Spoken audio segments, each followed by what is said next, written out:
Good morning. कैसे हो आप बच्चों?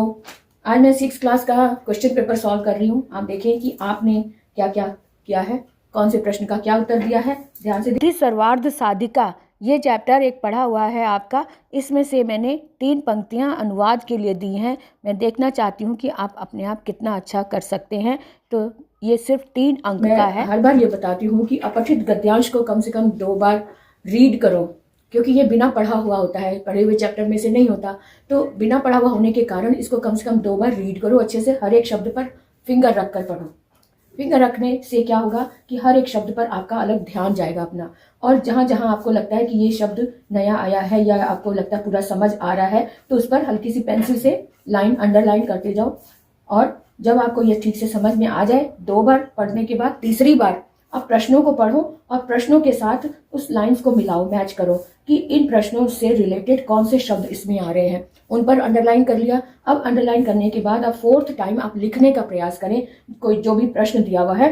अब 4th टाइम जब आप उत्तर लिखने की कोशिश करेंगे तो आपको सही उत्तर मिल जाएगा, क्योंकि 2 बार आपने ऑलरेडी पढ़ लिया, तीसरी बार अपने प्रश्न के साथ भी मैच करके देख लिया। अब 4th टाइम जब आप लिखना शुरू करेंगे आपको बिल्कुल सही उत्तर मिल जाएगा। तो शुरू करते हैं। ये पेपर जो मेरे सामने है संस्कृत का है। आप भी देखें कि इसको कैसे सॉल्व किया गया है। ये पहला प्रश्न है। मेघः आगच्छति, मेघात् वर्षा भवति, जलं पतति, सर्वं जलमयं भवति, जनाः प्रसन्नाः भवन्ति, खगाः कूजन्ति, मयूराः नृत्यन्ति, वृक्षेषु नव अंकुराः आगच्छन्ति, मण्डूकाः टर्र टर्र इति ध्वनिं कुर्वन्ति, कृषकाः अतीव प्रसन्नाः भवन्ति। ये लाइन है जो अपठित गद्यांश में से ली गई है। अब इसके प्रश्नों पर आते हैं। पहले लिखा हुआ है एक पदेन उत्तर, यानी कि एक शब्द में उत्तर देना है। तो क्या दिया हुआ है? वर्षा कस्मात् भवति। अब यहाँ पे कस्मात् प्रश्न यानी किम सर्वनाम में से प्रश्नवाचक शब्द जो है वो कस्मात्, और वो पंचमी विभक्ति है। तो आपने भी ये कोशिश करनी है कि पंचमी विभक्ति का ही शब्द इसमें से मिले। तो यानी वर्षा किससे होती है? तो ये वर्षा यहाँ पे लिखा हुआ है मेघा आगच्छन्ति, मेघात वर्षा भवति। तो यहाँ मेघात में भी पंचमी विभक्ति दी हुई है, यहाँ भी पंचमी है। इसका मतलब इसका उत्तर होगा मेघात। तो एक शब्द में उत्तर देना है, इसलिए हमने यहाँ पर लिख दिया मेघात, है ना। उसके बाद देखो के नृत्यन्ति, के में बहुवचन आ रहा है, यानी कौन नृत्य करते हैं। तो हमने अभी यहाँ पढ़ा था कि मयूराह नृत्यन्ति, तो के स्थान पर हम मयूराह, क्योंकि एक शब्द में उत्तर देना है तो मयूराह ये हम इसमें दे देंगे। ठीक है, ये तो हो गए एक पद के एक शब्द में उत्तर, यानी 2 मार्क्स आपको पूरे मिल गए। अब आते हैं पूर्ण वाक्येन उत्तर। पूर्ण वाक्य में उत्तर देना है। टर्र टर्र इति ध्वनिं के कुर्वन्ति, के में भी बहुवचन है ना। कहा कऊ के होता है ना, तो के बहुवचन है, और कुर्वन्ति से भी पता चल रहा है कि ये बहुवचन है। तो इसका मतलब हम देखेंगे कि टर्र टर्र ऐसी आवाज कौन करते हैं। तो कौन करते हैं? मंडूका करते हैं ना, मेंढक करते हैं। तो के स्थान पर हमने लिख दिया मंडूका, है ना। उसके बाद आते हैं वृक्षेर। अब यहाँ पे एक लाइन मैंने एक शब्द में उत्तर नहीं देना, यहाँ पूरे सेंटेंस में देना है। तो कैसे उत्तर होगा? टर्र टर्र इति ध्वनिं मंडूकाः कुर्वन्ति। इस तरह से पूरी लाइन इसमें देंगे। उसके बाद दूसरा ख में उत्तर दिया। ख प्रश्न है वृक्षेषु के आगच्छन्ति, वृक्षों पर क्या आ जाते हैं। तो वृक्षों पर इसमें लिखा था, देखा था हमने, वृक्षेषु नव अंकुराः आगच्छन्ति, है ना। वृक्षेषु में सप्तमी विभक्ति है, तो यहाँ पे भी सप्तमी विभक्ति वाली लाइन देखी हमने। वृक्षेषु यानी वृक्षों पर, और के यानी क्या आ जाते हैं? नव अंकुराः आगच्छन्ति। तो इसको भी हमने पूर्ण वाक्य में उत्तर देना है। वृक्षेषु नव अंकुराः आगच्छन्ति। इस तरह से पूरा सेंटेंस हम कंप्लीट कर देंगे। ठीक है। उसके बाद आते हैं विकल्पेभ्य शुद्धम उत्तर चिनुत, यानी कि विकल्पों में से सही उत्तर चुनकर लिखो। अब यहाँ पहला दिया हुआ है जनाः प्रसन्नाः, अत्र विशेषण पदम किम अस्ति। अब जनाः प्रसन्ना को इन्वर्टेड कॉमास में दिया हुआ है, तो इन दोनों में से विशेषण पद कौन सा है ये देखना है। तो हमें पता है कि इसमें विशेषण का मतलब है कि जो क्वालिटी बता रही है, जो गुण बताया जा रहा है। तो लोग क्या है? प्रसन्न है। तो प्रसन्न होना एक गुण है, इसलिए हमने इसमें से प्रसन्ना पर टिक लगा दिया कि ख उत्तर इसका सही है, प्रसन्ना, है ना। क्योंकि जनाः तो संज्ञा हो गई, लोगों की विशेषता बताने वाला शब्द प्रसन्ना है, इसलिए प्रसन्न शब्द ख ऑप्शन पे हम टिक लगा देंगे। उसके बाद आता है आगच्छन्ति पदस्य धातु कहा। आगच्छन्ति को इन्वर्टेड कॉमा में किया हुआ है, यानी आगच्छन्ति शब्द में धातु कौन सी आई है। आगच्छन्ति शब्द की धातु कौन सी है? क्योंकि इसमें आगच्छन्ति अगर गच्छन्ति होता तो हम कहते हैं कि गम धातु है, लेकिन आ भी लगा हुआ है, इसका मतलब आगच्छन्ति का मतलब आना हो गया, है ना। तो इसका मतलब है इसमें ऑप्शन दिए हुए हैं गम, का में गम, ख में गच्छ, ग में आ प्लस गम और घ में आगच्छ। तो इसकी धातु जो है आ और गम, आ प्लस गम, इस पर हम टिक लगा देंगे आगम पर। ठीक है, अब आगे आते हैं शब्दार्थ लिखत, शब्दों के अर्थ लिखो। पहला दिया हुआ है कुलालस्य, प्रतिबिंबम, शशांकः और गजः, है ना। कुलालस्य का मतलब है कुम्हार, प्रतिबिंबम मतलब परछाई, शशांकः मतलब चंद्रमा, है ना, और गजः का मतलब हाथी। ये हो गए 4 शब्दों के अर्थ। अब आगे बढ़ते हैं। इसमें लिखा हुआ है अधोलिखिता नाम उदाहरण अनुसारम वाक्यानि लिखन्तु। उदाहरण के अनुसार, जो उदाहरण दिया हुआ है उसके अनुसार वाक्यों को लिखो, वाक्य लिखने हैं। तो उदाहरण दिया हुआ है यथा विद्यालयः छात्राः।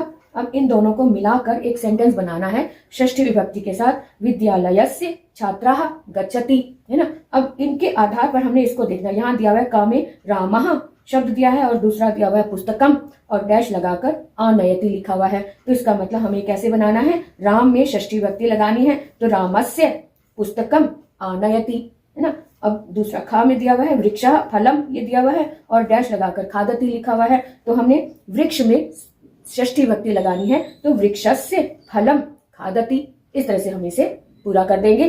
तो उम्मीद है कि आपने भी इसे अच्छे से पूरा कर लिया होगा। और एक ये जो मार्क्स के ऊपर था, ये जो पूर्ण वाक्यन उत्तरत है ना, ये 2-2 मार्क्स के हैं, तो इसलिए ये यहाँ पर एक्स्ट्रा लिख दिया था, इसको हमने इसमें कन्वर्ट कर दिया क्योंकि यहाँ पर ये 4 मार्क्स का है।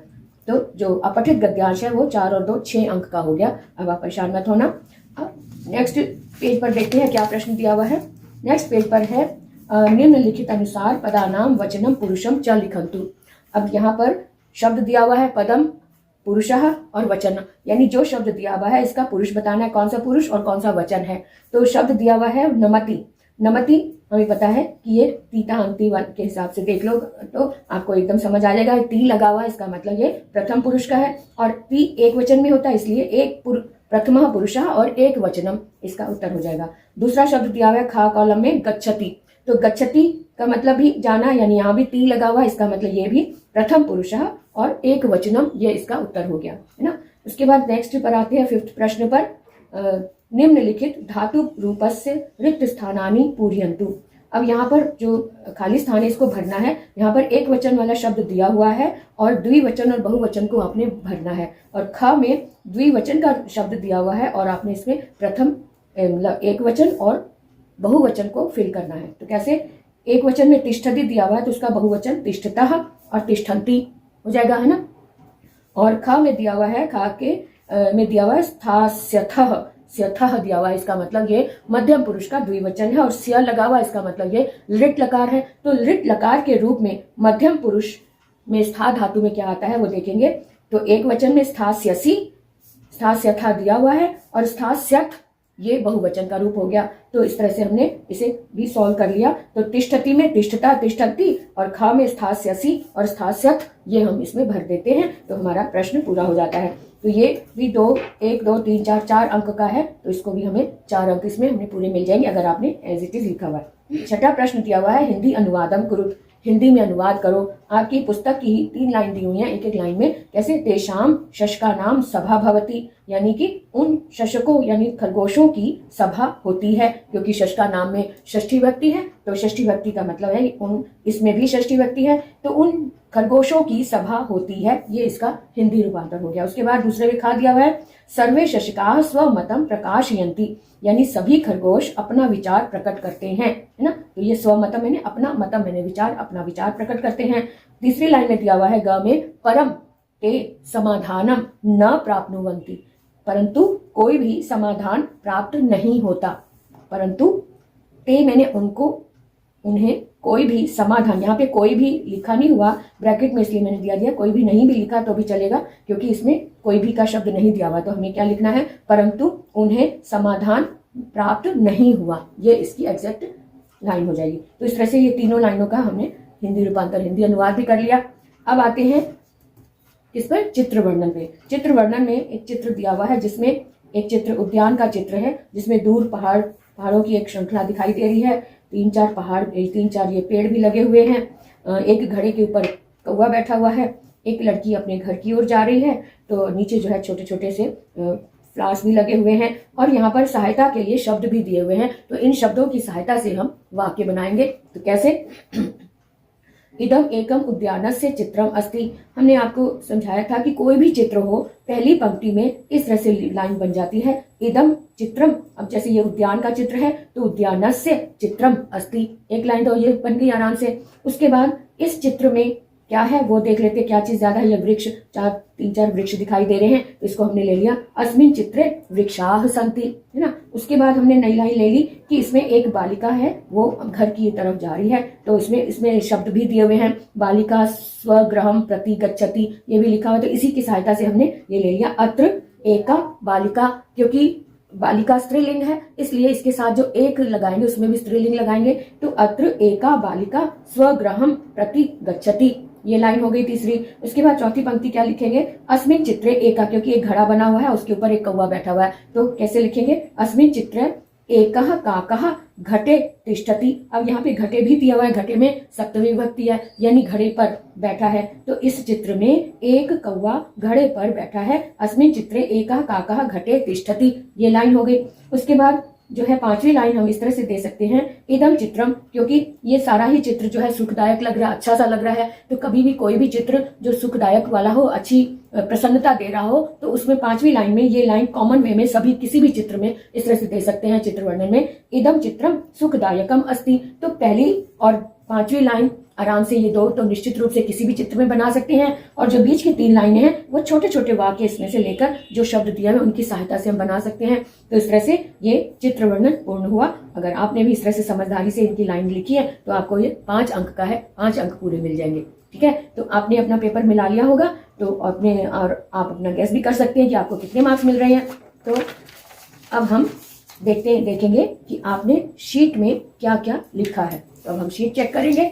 आप ध्यान रखें कि किस में कितने मार्क्स मिले हैं और किसको पत्र में आंसर शीट में आंसर कैसे देना होता है, इस बात पर आपने गौर करना है। तो आज के लिए इतना ही।